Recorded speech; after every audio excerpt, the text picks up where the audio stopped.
Ang guhit na para sa akin Pagdarating ipagsapalaran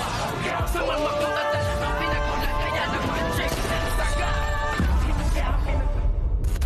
Morning mga kachikas and welcome sa aking munting channel. Narito ang ating mga pakaabangan dito nga sa FPJ ang Batang Quiapo at dito nga ay magkakasagupaan na itong si Olga at itong si Tanggol at dito nga ay magkakabukingan at magkakaalaman na ng katotohanan kung sino nga ang siyang tunay na pumatay dito nga kay Monique or kay Mokang na dati nga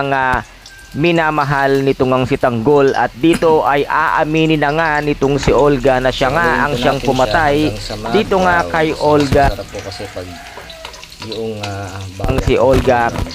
dito kay Tanggol ang kanyang tunay na pagkatao at dito nga ay makikipagsabayan na siya ng laban na bala sa bala, matira matibay pero hindi papatalo ang isang bidang Tanggol na talagang napakagaling sa action movie at talagang hindi siya magpapatalo sa isang babaeng si Olga lamang. Ngunit talagang si Olga ay palaban, ngunit hindi pa rin talaga siya uubra kay Tanggol dahil sa huli ay si Olga ang siyang tuluyang mamamaalam at siya ang ililibing ng buhay nito ngang si Tanggol. Kung kaya't dito ngayon nasabi niya sa kanyang mga kasamahan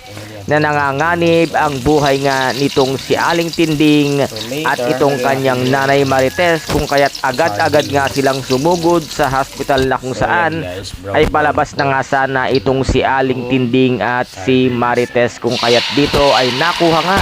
nitong si Olga itong si Marites at ngayon ay hindi naman papayag itong si Tanggol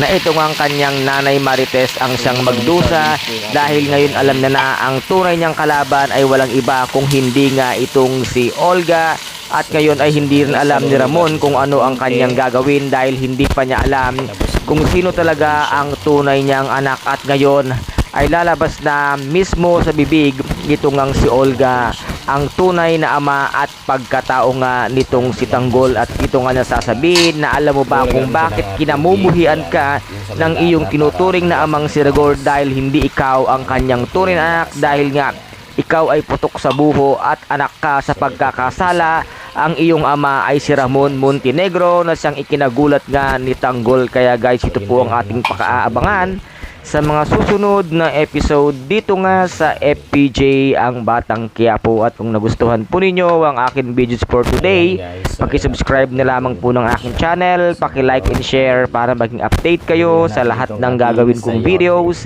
Maraming salamat po, ingat, God bless and bye bye.